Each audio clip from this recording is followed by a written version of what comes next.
and welcome back to the Let's Go Joe podcast. Today I have the beautiful, fierce Brianna Heyman. I'm going to let her introduce herself. Take it away, Bri. Hey y'all, what's up? I am Brianna Heyman. I am originally from here in Newark, Delaware. Born and raised here. I grew up dancing my entire life. That's pretty much all I do. I went to college, University of the Arts in Philly. Danced there. Spent some time dancing with the Sixers as well. So I've done a lot of cool things with them. Danced with some cool artists in New York City. Signed to an agency out there.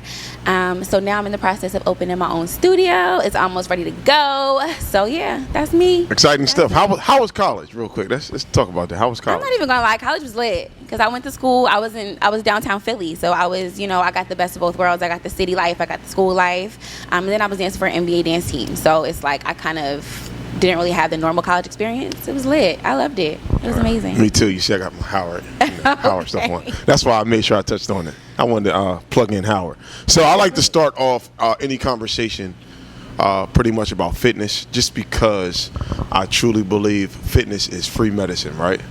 So I always like to ask, do you work out? I mean, I do a little dibble dabbling here in my working out, No, I do. I've been here at TR. Actually, it's about to be 2 years in November this month. 2 years. So 2 years already. 2 years. That was fast. Yeah. Why do you work out? Well, I'm a dancer, so I've always worked out. I've always had to be in shape. I've always had to be fit to fit costumes and stereotypes and all that kind of good stuff. But I love it. It's therapeutic for me. I am in therapy, so I don't recommend just working out and skipping therapy. The two go hand in hand. But it's therapeutic for me. I love moving. I love being in shape. I love the way my body looks when I take care of it the right way. I just love it. It's fun. Why not? So with working out, have you always lifted weights?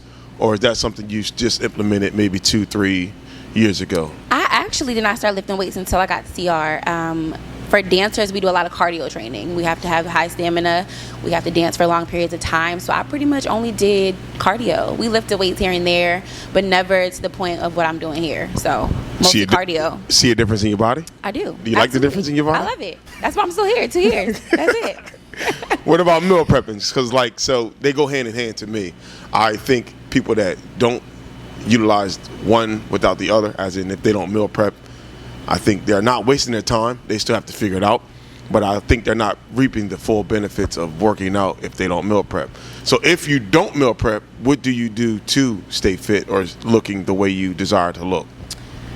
It's hard for me to speak on not meal prepping because I do. I always meal prep. I've always been that way because I live a busy life. I'm working, I'm training. Even growing up, my mom would always prep our meals because we would dance after school. I go to school, I go to dance. So I've been meal prepping for a very, very long time. It's like acclimated into my lifestyle now. I don't not meal prep. I do. I have to because, like I said, I keep going. I don't stop. Meal prepping is literally my life. So yeah, that's what I do. You hear that, black woman? She meal preps. It's part of her life. She's not doing this for fun. She says she can. So let's speak on your resume. So that's touching because I know soon, very soon, like 2 months, you're going to be opening your own studio. That's right. And we're definitely going to talk about that. But let's talk about your resume. Like, what made you fall in love? Let's start from the beginning. Sure. Why do you dance, and why is dancing such an important part of Bri? Why? I just feel I've never been really good with communicating. I've always been an internalized person, and so dancing for me has allowed me to express myself. My teachers growing up always said, whatever you're going through outside of the dance studio does not matter when you get inside. And so when I get in the studio, I'm training, I'm focused on my craft, I'm worrying about performing and telling a story and conveying whatever message that is. And so dance has always been an escape for me. It's been my way to, whether I'm sad, I'm happy, I create.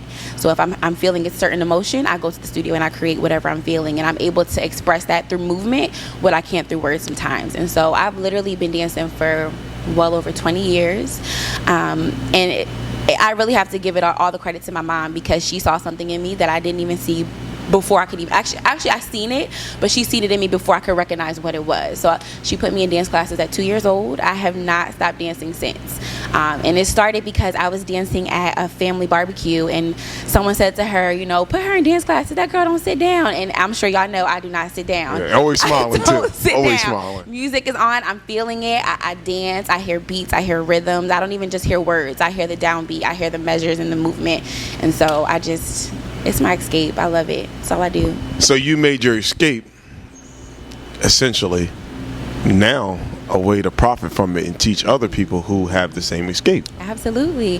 Now, it hasn't always been that way, and I don't want to put that out there. Just because you're good at something, that does not mean that you need to profit off of it. I agree. Or you should be doing it just because you feel you're good at it. This was a lot of pressure, a lot of questioning God, a lot of questioning myself. I had to make sure this is what I was supposed to be doing.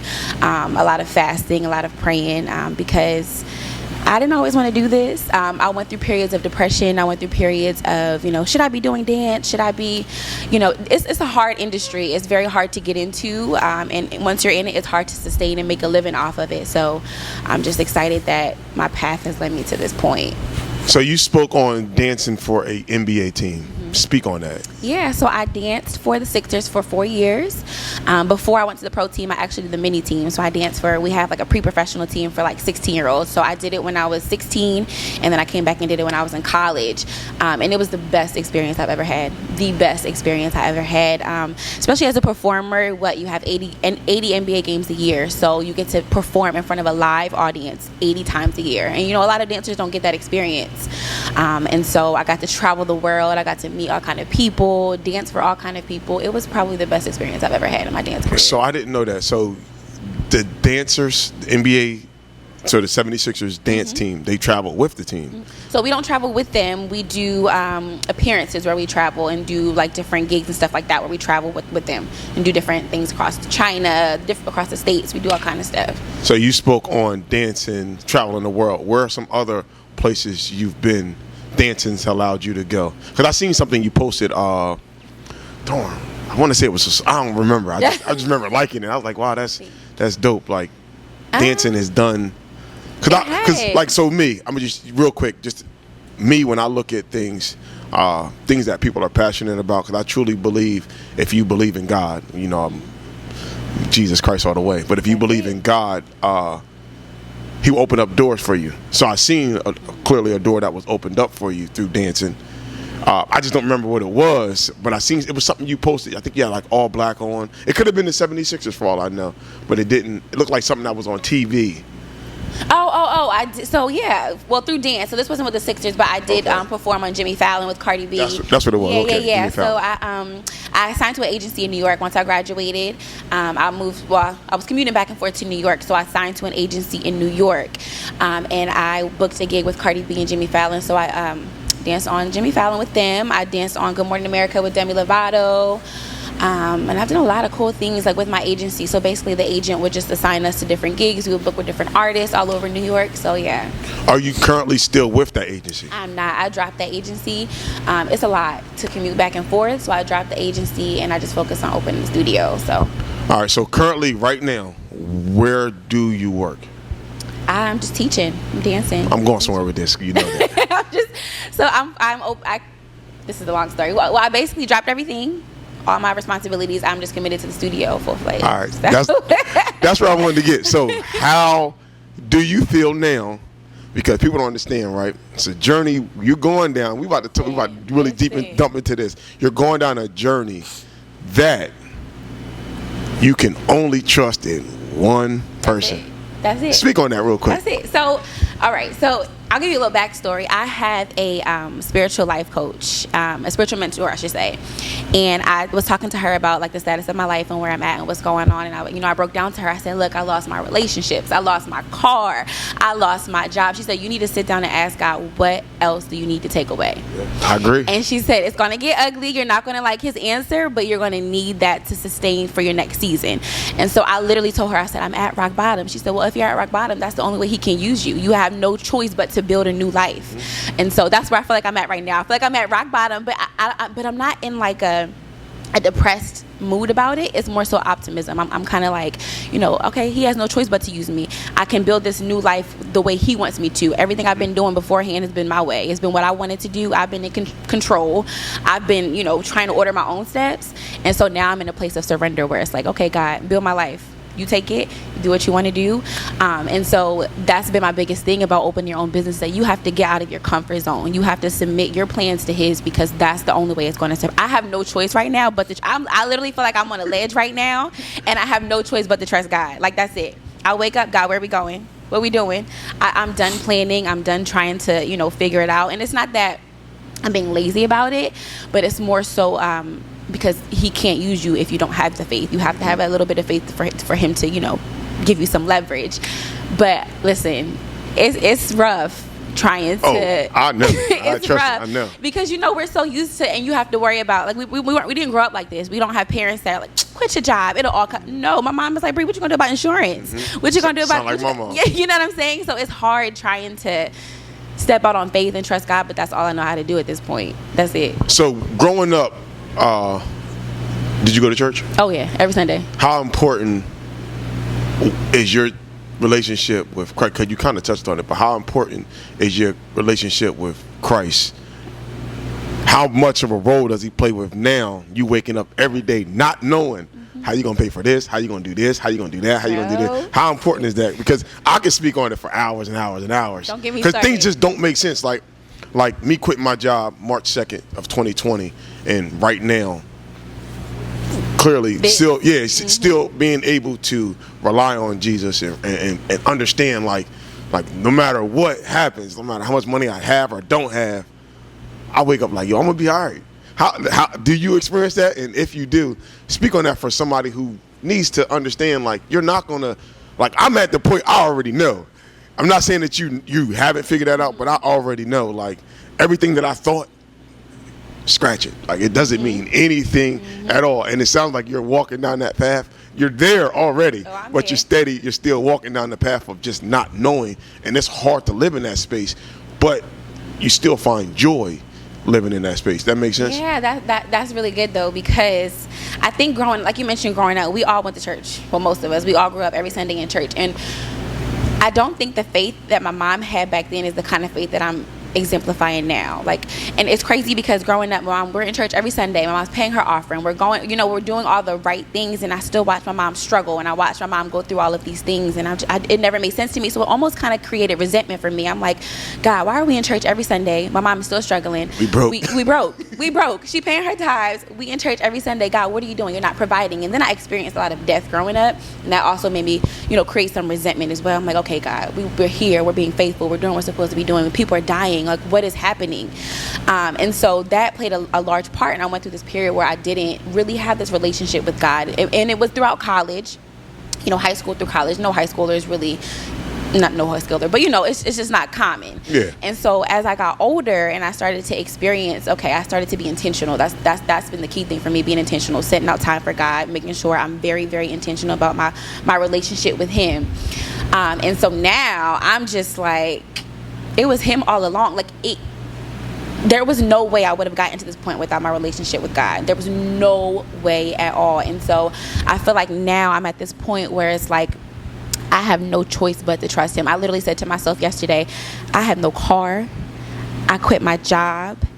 I am losing people left and right, but I haven't gone without. I have not gone without. I'm still eating. I'm still getting to the studio. I'm still doing what I need to do, and he is still providing. So even when it seems like there's no way, he is literally making a way. And it's not even how I'm seeing it, because he doesn't operate on our level. He doesn't process things how we process them. And so I haven't gone without. I got into this car accident, totaled my car, but I still get where I need to be. I'm still getting stuff done for the studio.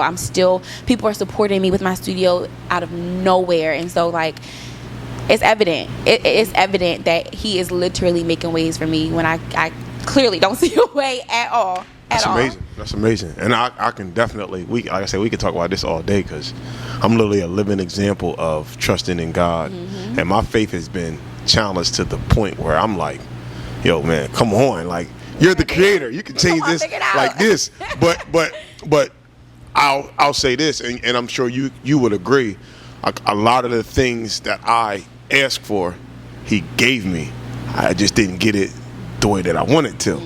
But he gave it to me. gave it to you. Like you asked for. Go ahead. You about to say something? No, I was about to say, which is kind of what you're talking about. The right thing at the wrong time is a curse. Yes, So you have to be yes. careful how you ask him for things. You have to be careful how you pray to God. You have to be careful because sometimes when he gives you that thing that you've been praying for, you may not be ready to receive Yeah. it. You may not have that capacity to sustain it because you mess it up, and it's Yeah. a curse. So I agree. That's a good thing. I agree. But nevertheless, we're gonna keep pushing on. That's So it. speak on some mistakes, like, cause I can speak on mistakes personally, but now I've learned, and I'm using mistakes because it's just a common, name that you can identify with. But I haven't made any mistakes yet, but I have made mistakes. Does that make sense? Yeah. That kind of Yeah. sounded dumb, but No, it's it like makes sense. now that I've made it through it, it really wasn't a mistake. It was like this had to happen, and I've learned Right, from it, right, and right, I'm right. applying. Now it won't happen again. Going forward. Right. Yeah, So speak exactly. on mistakes and things that you've learned through this journey Yeah. that like, all right, that was a mistake in my mind at first. I thought it was a mistake, but because it happened, I think for me, starting a business, being the first in my family to do it and not having many resources to rely on, one of the first things I should have done was gotten a business consultant. Because I went through the process of finding different contractors and finding different people to help work on the studio, and I didn't have someone to consult. And I did the research, I read the books, I talked to people, I did all the right things you think that you need to do to start a business, but I did not have a consultant, a one-on-one personal consultant to help me step by step go through the process. And because of that, I ended up with a terrible contract negotiation. He ended up messing my studio up. I had to go in and redo it.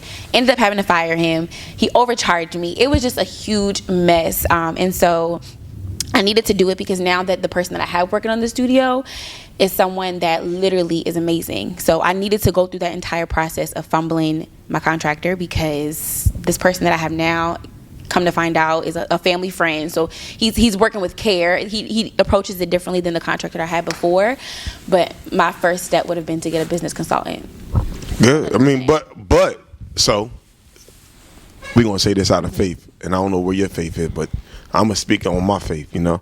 When you outgrow it, it won't happen again. Oh yeah. So like I said, as much as you might at that time thought it was a mistake, and it definitely cost you, and I think God does that intentionally. Like, I know He because if does. it don't cost you, like it really, like I'm not saying it, There's like you really don't care. So like a majority of the mistakes that I make cost me, and that's what makes it like so. You know what?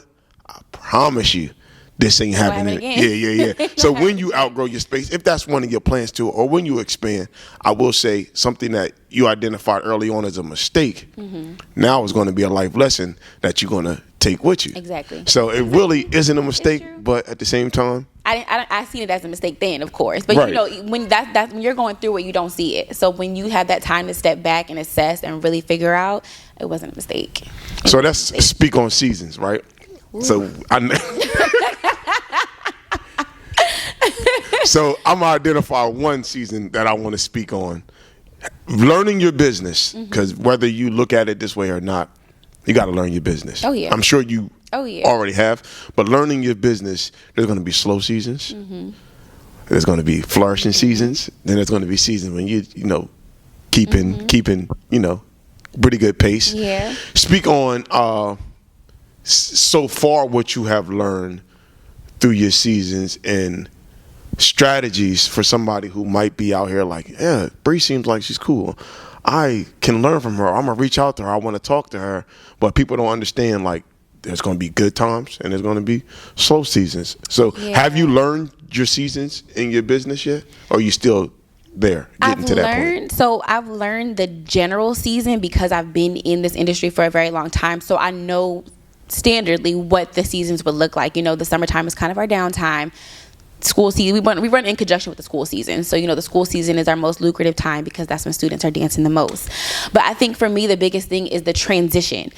Having the ability to sustain yourself mentally, to prepare yourself for that season, so it's not hitting you unexpected. You kind of have to set yourself up. Okay, I'm getting ready to go in this season where it may be slow. What can I do to kind of change the pace? What can I do to kind of prevent myself from falling so far behind that I'm now behind for the next season. I think you have to find that time where you can just sit down and prepare. I think when you go into these things unknowingly and ignorantly, it hits you out of nowhere, and you don't know how to handle it because you have not set yourself up to experience this down season. I remember we had a conversation about it a couple months ago when you were talking about it, and it kind of scared me. I was like, oh man, Joe, hold on. I'm gonna be honest with you. I was a little scared now, but no, I appreciate that a lot because that's a big thing for me, is just finding mentorship, finding someone who goes through, even if it's not the same industry, we're in completely different industries, but you have been through this. You can give me things not to do and things to do, so I know how to approach these different seasons, if that makes sense. And I think that's a big thing for me, is that I kind of have to, figure out what I'm supposed to be doing even when I don't want to do it. You get in these high seasons and you're like, it's going great, I love it, I'm having so much fun, or my dreams are coming true. And then you transition into a low season, you still have to keep going. You can't sit with that. You can't be like, all right, things aren't happening now, what am I supposed to do? No, you have to keep going. You have to keep pressing through. And you still gotta act as if, and this is something that people don't understand, like even at your, and you might know this, but I'm still gonna say it, at your bottom, nobody can tell. Nobody. Like, you have to be able to hide it. And that's hard. I learned that through wrestling. Yeah, I learned through wrestling. And I thank God. I said, it's crazy how things come full circle. But I learned through wrestling, like, you can be as tired as you want. The minute you show it, it's going to give the person next to you energy. Yeah, so I kind of, So I kind of look at that in business. Like, if I'm showing Bree, like, I'm down and out, people are like, yo, what's wrong with him? To me, it's like you're winning in a sense, and and it's like even in relationship, it's like people around you looking at you that don't know who you are, but want to know Bree's business, can sit back like, yeah, that moment. It's crazy you said that, because you I remember when we first came to the new gym, you came up to me, you was like, I looked your name up on Urban Dictionary, and it was something about no matter what she's going through, she's always smiling. Yep. Joe, when I tell you, I literally got in that car and cried. Like, people think, once you start to live your dream and once you start to accomplish the things that you've always wanted to accomplish, that things are just going to come easy. When I tell you I cry every day, I cry every single day, and you would never even know it. I don't tell anybody, and it's not that I'm trying to put on a facade or I'm trying to hide and act like this perfect person. It's that I have to keep pushing. If I continuously give into my weak moments and continuously reveal my hand of vulnerability, it does nothing for me. It serves no purpose. If anything, it gives you the ability to come in and take advantage of me at my weakness. So it's kind of that thing where you have to keep going. You have to keep pressing. With tears in my eyes, I'm posting inspirational stuff on Instagram. With tears in my eyes, I'm texting my friends like, girl, you got this, and I'm trying to believe it myself. So it's like you have to keep pushing through. You can't sit in those low moments. You can't sit in those weak moments. It's not going to last forever. You just got to keep going. So let's speak on another season of Friends, because I need people to understand this. Like, going on a journey where you have 99.9, because that 0.1% is your parents, so let's acknowledge them, and they can get really, really close friends. Yeah. The other percentage is Bree. So having that belief in yourself and in Christ, like, this is it. I sleep about it, I think about it, nothing can shake me. So if I wanted to quit, I can't, because something in me won't let me quit. So let's speak on the seasons of Friends, because you said you lost some friends, you lost some relationships, and I want you to speak on that, because as scary as it might seem, I always say God knows what he's doing. He knows. So speak on, you don't got to speak on any particular thing, but just speak on, so anybody who hears this will understand, like, sometimes people, like, you might have seen a future with your best friend, and then you start, like, saying, okay, I'm going this way. Darn, I don't even hear it from this person no more. And that's a real thing. It's real. Like, people don't say, like, when I stopped drinking, I stopped hearing from a lot of people I used to drink and hang with, because I stopped drinking. It's true. That's a big thing. That's a really, really big thing for me, because I'm such a collaborative person. So I love working with, or not even working, being around people who collaborate and I can support and piggyback off of. And we are in this generation now where all relationships, I feel like, are ego driven. I agree. I I feel like if you don't look good on Instagram, we can't be friends. Or if you can't tell me I look good, then we can't be friends. And I'm very intentional about my friendships. I surround myself with people who are so accountable. My friends hold me accountable. I make it a point. I don't want yes men. I don't want to be around people who are going to. I don't want that. I don't want you to tell me, oh, Brie, you look good, girl. Yes, do this. Go for that. I tell my friends, give it to me straight up. And I think it's important to have people who believe in your dream as much as you do. And sometimes it may be people you have been with a very long time, and they've seen the process, and they're like, I'm with you. But you also come across people who just see you for you and want to support you and believe in your dream and help you get through everything that you've been through. And so I think for me, I needed to lose all those friendships. I needed to lose those relationships. One, because I felt like I put a lot more acknowledgement into them than I was with God. I was like, oh, you helped me through this. You did this for me. You did this for me. And God's like, God sitting back like this. Yeah, he's sitting back like, hold on. I made you in this idea that you have, and you're going to sit here and give this person that credit. So I think that's been a big thing for me, is I had to get rid of the people who I kind of put on the pedestal. It's like, oh, you were with me when I went through this process. You sat down and you went through all of this stuff with me. And it's like, they don't get the credit. You had the idea before you even met them, but they saw something in you that you gave them the credit instead of God, and that's not how it should work. So I needed to go through losing all of those friendships and those relationships, and my people now are solid. I have friends who sit in the studio with me till 3 a.m. I have friends who I can call, pray with me. I need you to pray with me. Major. I need you to pray with me. I go to church with my friends. We just hold each other accountable. I don't want any friends around me or people around me who are not going to hold me accountable. I'm very, very big on accountability. If I'm doing something wrong, tell me. If you don't like this, if I present an idea to you and I know your intent behind it is not ill, but you want to see the best in me, Bree, dream bigger, do better. And so that's the kind of people that I have to surround myself with, because I'm at such a crucial point in my life right now with all this. I'm open to everything. Like, I have so much to lose right now, and so those people that I surround myself with, I have to make sure that they see that as well. So friendship is big for me. So question, are your parents in your life? Are your parents married or in your life? Just asking for. No, my parents are in my life. They're not married, not together, haven't been for a very long time. But they're together. My dad has been supporting. We haven't had the best relationship growing up, so he's kind of come around. Over the past few years, we've gotten our relationship back on track. But my mom, that's my everything. Who introduced you to Christ? My mom. I grew up with my mom, so it was just me, my mom, and my little sister growing up. And my mom was the reason that we were in church and knew God, and we're big on that kind of stuff growing up. How important has your parents been in this process?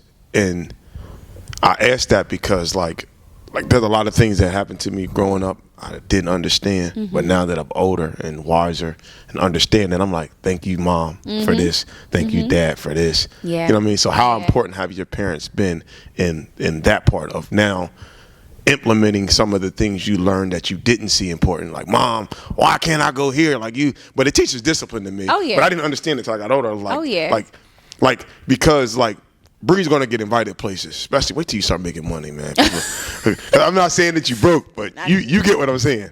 But when you start making money and you start becoming who God's gonna bless you to be, you're gonna see all these people. Yeah. Oh, hey, Bree, remember me? But how important was your upbringing with your parents and the things that you probably didn't look at as sacrifice or structure? Oh, yeah. That you look at now, like, I'm glad it happened. First of all, me and my mom, we fought like crazy growing up because she was a helicopter mom. That's a women thing. I don't understand. Helicopter mom. My mom was so strict. She was so by the book. I got my behind beat all the time. I was a wild child, but my mom was very, very strict, very by the book. She didn't play no games. She's checking my phone. And I'm just like, Mom, why are you so strict?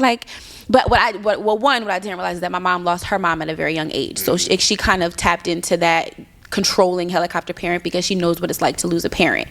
And so she was very strict growing up. I hated it.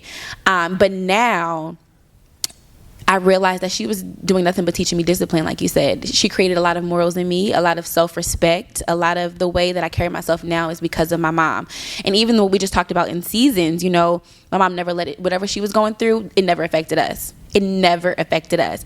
And, it got to the point where we were struggling so bad, but I was not going without my extracurricular activities. There would be times we would be down and out. I mean, down and out bad, but I never went without. And so what my mom always showed me is that I'm kind of on the fence about this because I don't want it to get to the point where it's like, you have to hide what you're going through. But it was the point where my mom was like, what I'm going through will not affect my children. I'm going to show them strength. I'm going to show them discipline. I'm going to show them morals.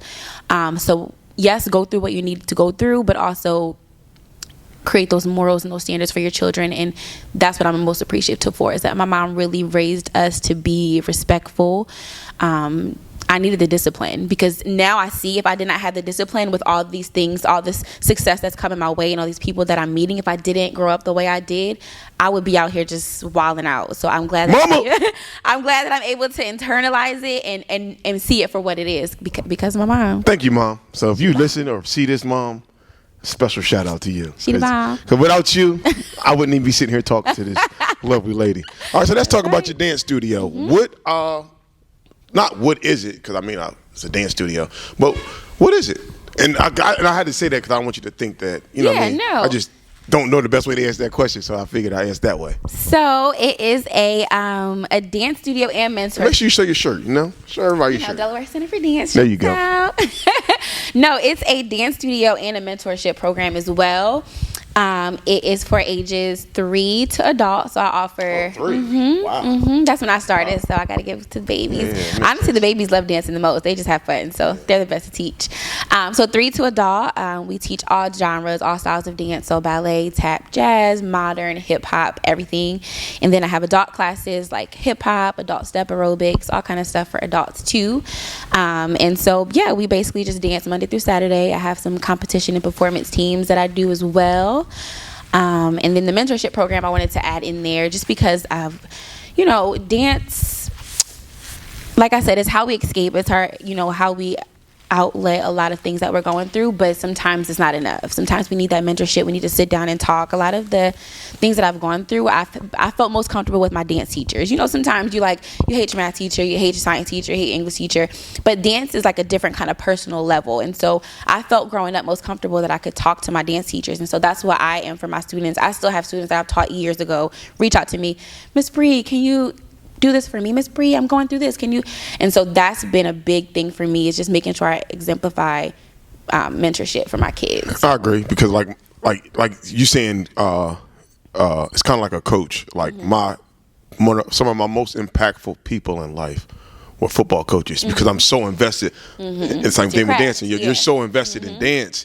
And I was like, Bree, whether you want to accept this or not, you're a role model. And society tells you that, because remember when I was a kid, I was like, I don't want to be a role model for nobody, man. I just we all said that. Leave me alone. Leave me alone. Just don't talk to me. Like, I don't have no problem. But I understand, like now that it's intentional, and it's actually a good place to be in if you know how to handle it. Because some people clearly don't know how to handle it, and they don't realize, what you're doing is hurting people. Like rappers. Like, I don't have a problem with rappers. I mean, I get it. It's survival. They're trying to make money.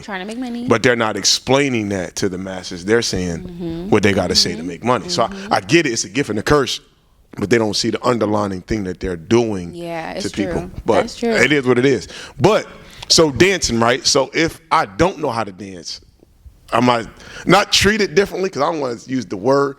But is there a process for people who, I got rhythm, but I don't know how to dance. I'm not going to lie to you. I have no idea how to dance. I don't treat anyone different. Anyone who comes to my doors, I treat them the same. If anything, I notice a lot of beginner dancers are more passionate than dancers who have been in it for so long. I can see that. I can see that. A lot of the beginner dancers want it, so they're so hungry. They want to learn. They want to get better. Their mindset is different than experienced trained dancers. So I'm open to all, especially as a new studio. I can't just come in and be like, I'm only taking you for experience. Right. That's no benefit. Then I serve no purpose. Right. So. What about men and women? Is it strictly women? Men and women, all ages, and it's crazy because growing up, actually I didn't dance with a lot of men when I was young, but when I got to college, a lot of the men that I danced with, they're amazing. A lot of my male friend dancers, they're off doing. I have friends on Broadway. I have friends in companies. The male dancers are killing it. So men and women. And I mean, well, with the world we live in too, that's definitely. Like social media creators and like that Beyonce. TikTok. I'm trying to. I don't really know how to dance. Yeah, I don't know how to do it. But I watch people do it. I be like, that's creative. That's so I get dance, but does things like that help your business?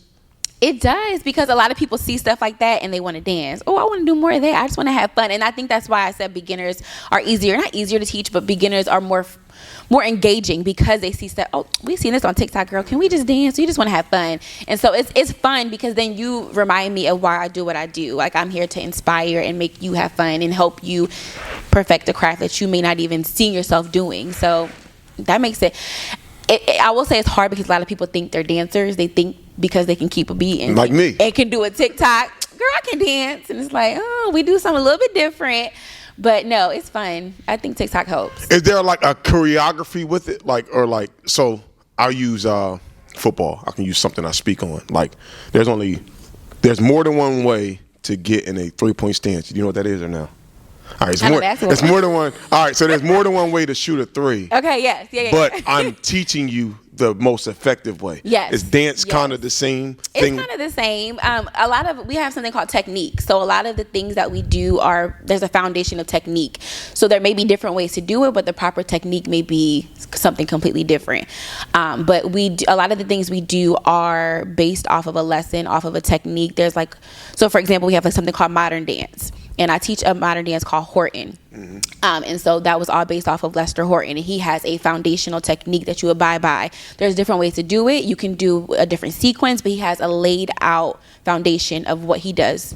And so that's kind of how we teach it. But there's different ways to do it. Some teachers are just by the book. Some teachers kind of, venture off into the artistic difference. But there's more than one way to do it, I should say. So in your studio, or in studios in general, I want to speak definitely on yours. But is there, so the choreography, is there like, what's the best way to ask this? Is it like, I'm sure it is, like, this is what I'm teaching as in Bree, the instructor. Mm-hmm. And then, like, is there like classes like where it's like, we're learning this, like what I feel passionate about in this new dance? Mm-hmm. Or is it sometimes it's like what's that song? Oh, like do you teach like? Oh, okay. Like, you get what I'm trying to say? Because I was trying my best to ask it, but I couldn't figure out how to ask it. I'm never gonna come in and teach an already choreographed dance. Mm-hmm. So like the Cuff It Challenge or like the Single Ladies dance. I'm not gonna come into my class and be like, let's break down Single Ladies. Like, let's break down Cuff It. No, we may do that on the side for fun. Okay, cool. But when you come into my class, we're doing technique. We're working on our technical abilities.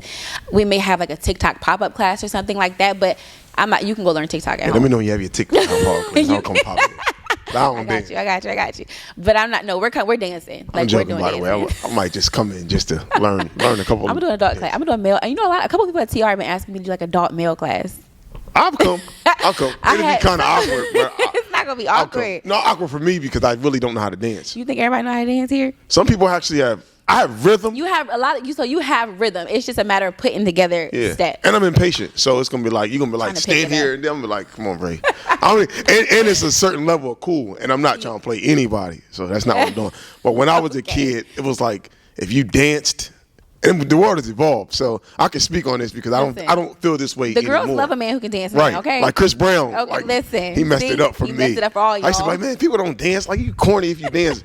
Then Chris Brown came on around the time where I was young, and just girls like, yo, can you dance? I'm like, Chris Brown messed it up for y'all. He changed the game. Right. So it's kind of like it kind of sucks, but it is what it is. You got rhythm. I can put it together. I'm very impatient.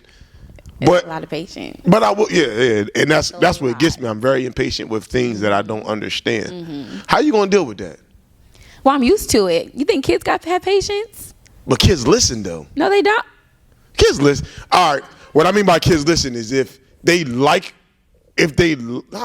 Kids don't listen. Kids don't listen. I work with kids, but what I mean by I'm really never coached, but when I try to coach football, the kids listen for the most part. Okay. Like I found ways to engage with them. Yeah, that's what I mean by. That's what I mean by listen. Like, you're right. Half the time they just they be staring at you. Running around. But the ones that engage with me will cause the other people to listen. That's what it is. That's what I was just about to say. So I think, especially for children, patience is a big, big thing. But once they see other students, you kind of have to create.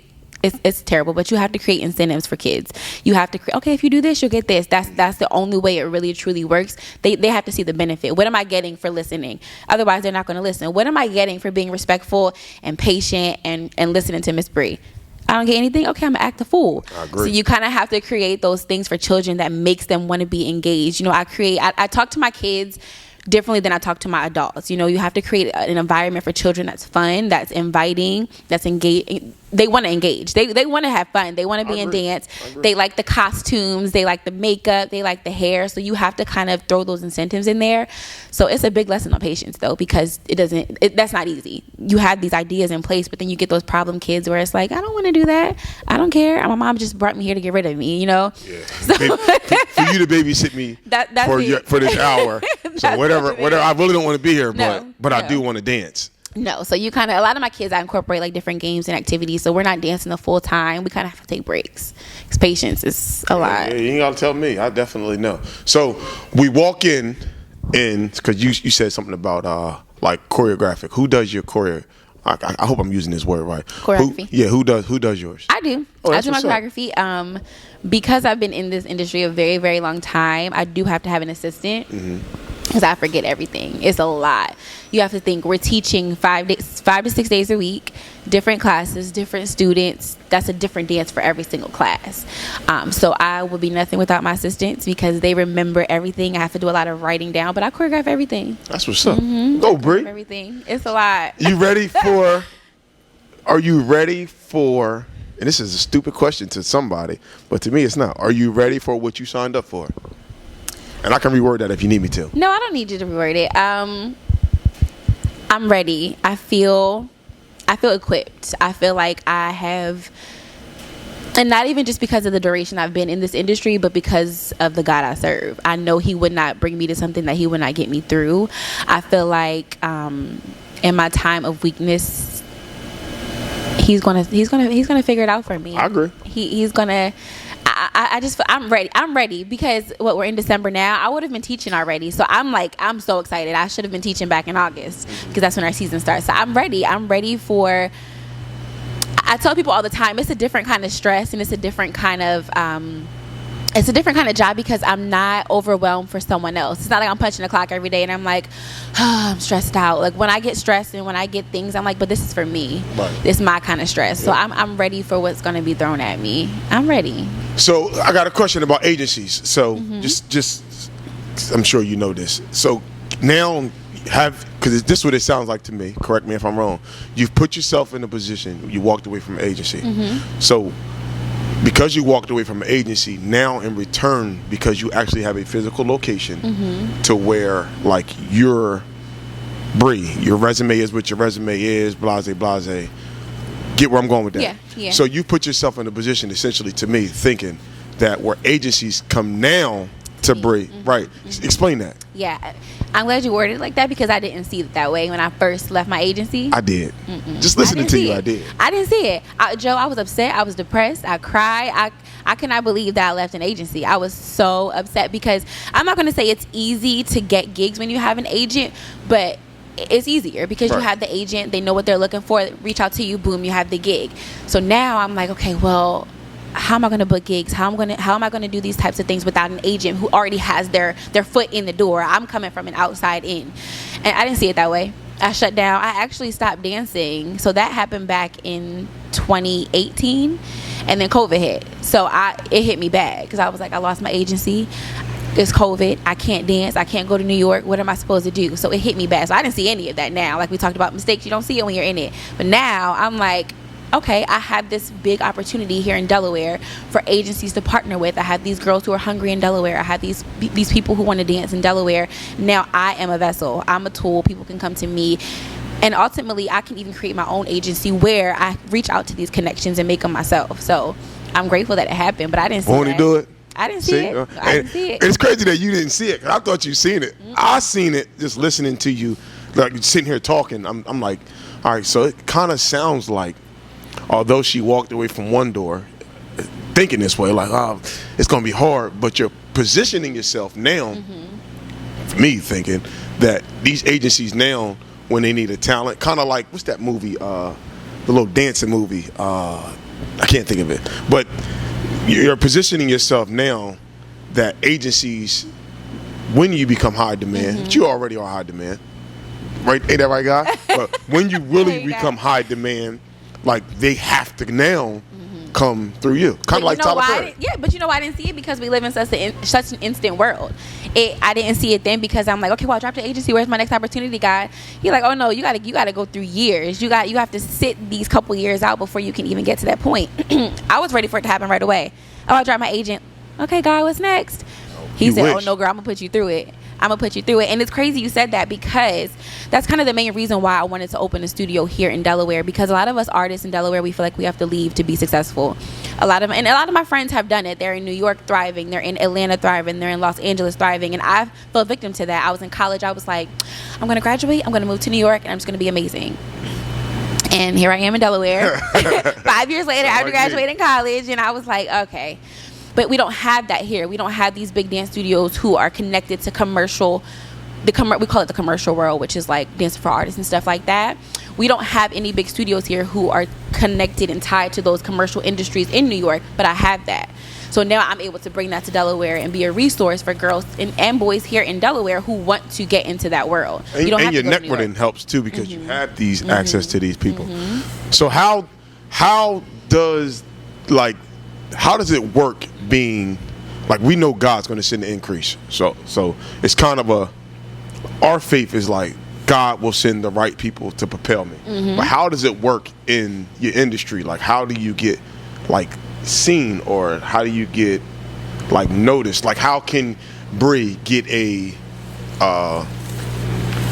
somebody like Beyonce attention? Like, how, like, do you know that, or is that something that you're trusting God to show you also? For dance, you kind of just have to show up in the rooms. You just have to be present. You have to make yourself known. Social media has played a large part in that, because a lot of people are posting their videos every day. They're posting all kind of challenges every day and tagging the right people. You have to reach out. You're never going to get to Beyonce directly, but you have to kind of reach out to her, like choreographers. You kind of have to make yourself known. You're tagging them. You're reaching out, and you're going to these auditions. Dance, we learned very on, is all about networking.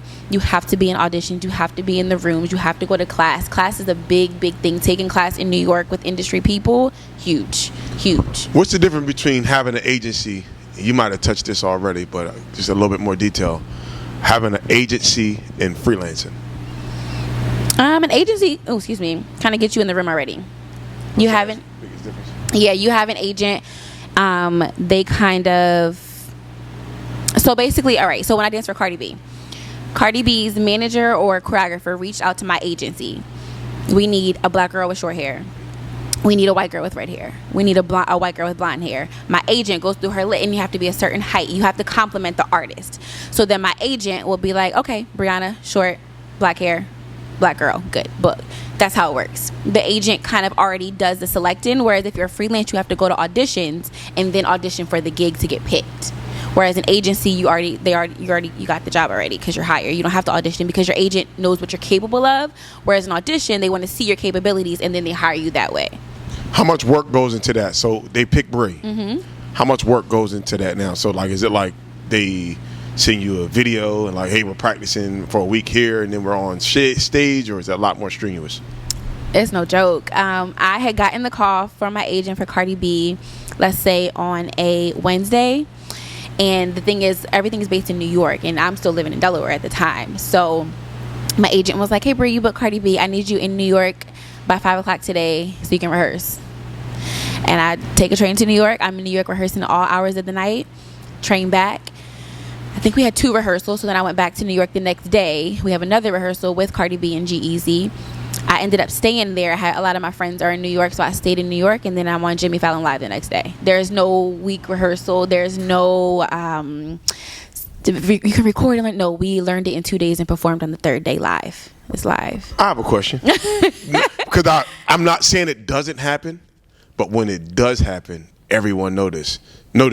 So what happens when a mistake is made on live? Because are these things pre-recorded or they're live? It's live. Yeah, so what happens when mistakes are made? Like, what, I don't want to say consequences, because I mean, people understand things happen, but what happens when mistakes are made? Yeah, in dance we have this term, you mess up, you keep going.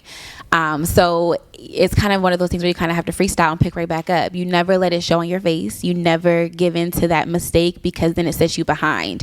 I'm trying to think.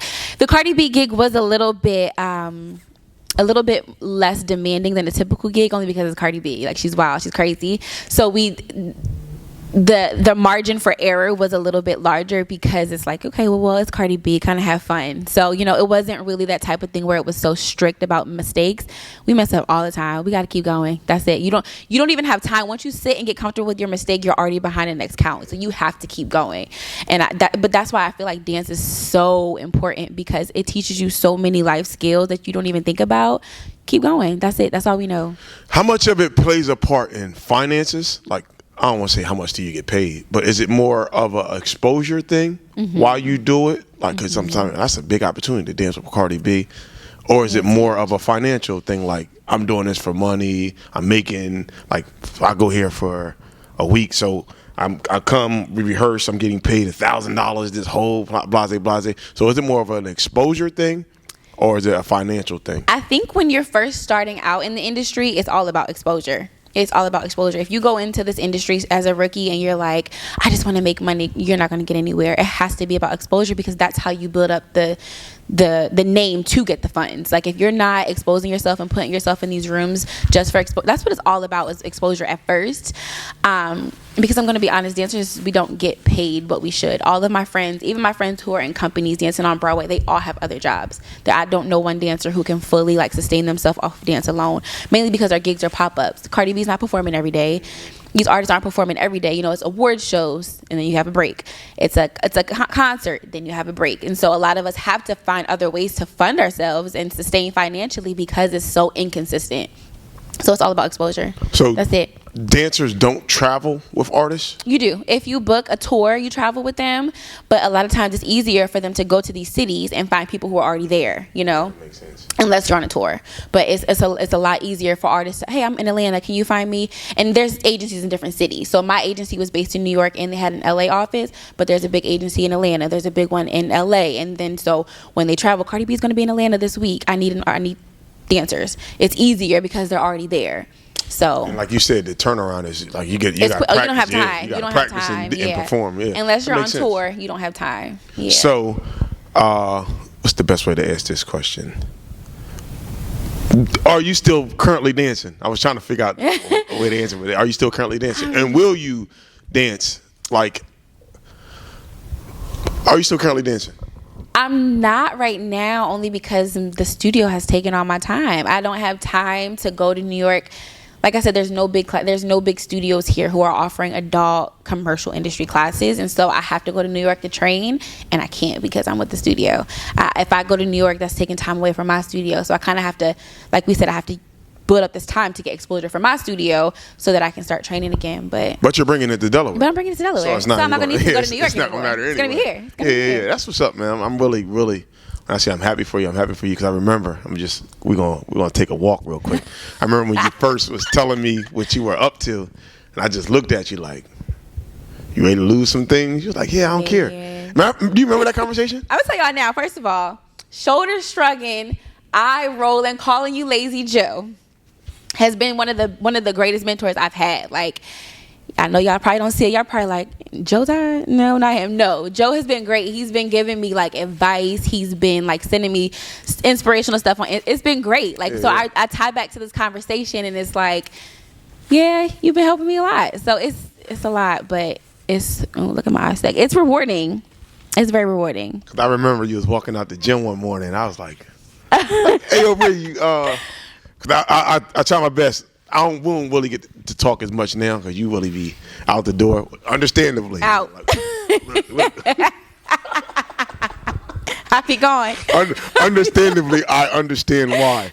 But you be out the door. But I still, like, always, if something, like, if I feel led to talk, I know you'll talk to me. Mm-hmm. But it's like, I remember, like, the look in your eyes, like, just sitting there saying, like, I don't know what I'm going to do. I don't know what I'm going to do. And I just remember just looking at you like, welcome to the team. No, I didn't know neither. You know what's crazy, Joe? You said to me, we were at the old gym. You were like, that's your car? And I said, yeah. I remember that. You was like, you own it? And I was like, no, I'm still paying on it. You said, you okay with losing your car? Here I am months later. I ain't got no daggone car, Joe. I said, oh, my God. And it's funny because, I mean, I thank God that you were clearly, I thank God you were okay from the accident. But it's funny how that really did happen. Like that wasn't even 6 months ago. Said, look at Joe over here prophesying over my life. Because I'm telling you, I really, as much as I don't understand nothing that's happening, I understand everything that's happening. And that probably That's sounded the only way to put it. That sounded That's so perfect. No, yeah, sound dumb to somebody. Perfect way to What's he put talking it. about? But it's like, yo, you literally wake up every day. Like the first thing I do is pray. As soon as I wake up, I'm like, God, order my steps. This might be a prayer that you either already doing or you can add. And I got this from my little brother Charlie. It's like, yo, God, order my steps. And the more he orders my steps, the more I have no idea. And it's frustrating sometimes because you really live in an area where like I understand.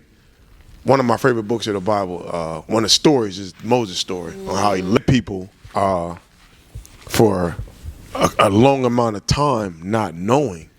And it's like whenever, and let me just give you a little gem, whenever I am down and out, I think of the story of Moses and I think of the story of Joseph. Because both of them literally every step of the way had zero understanding. Like Joseph, how you go from a slave, how you go from telling your brothers a story, I'm sure it's longer because the Bible doesn't really put time frames, but how do you go from a story about like your dad loving you, come from this loving environment, your dad just loves you, giving you a coat, making you like ruler over things in a small space, to brothers getting jealous, killing Completely you, killing you. Yeah. Like we know you didn't die, but to your family and to your community, you were dead. Were gone, yeah. Go somewhere else. A slave who stands out, who gets the favor of God, who does all these things, but you just have no idea for all that. And this is where I'm going to it, for at the end to become the Bree you want to become. Yeah. And it's like you don't think about it sometimes because we're human, so we get caught up in like, oh, this is hard, man. God, this is too much. And it's like, dog, you all right? And I was like, cause that's how I think God talks to me. Like, yo, shut up. Like, oh no, I keep it real. You keep it real. It's like, yo, you're complaining, but everything you're asked for, I've given to you. So like you complaining, and I get it. Like I'm sure God's like, man, I've been through this. Like I've been through this with Moses, Joseph. I know what I'm going through. I got this. Yeah. But it's like, dog, like you gonna be all right. And like I say all that to say this is like, Bree, regardless of what it looks like, trust me when I tell you, you're gonna be all right. Thank you. And I'm saying this because I see how serious you take your craft. I see how intentional you are with what you're doing, and I see how intentional you are with your relationships now because you learn, you live and you learn. So Naive Bree from 2019. She gone. I don't know who that is. Who is that?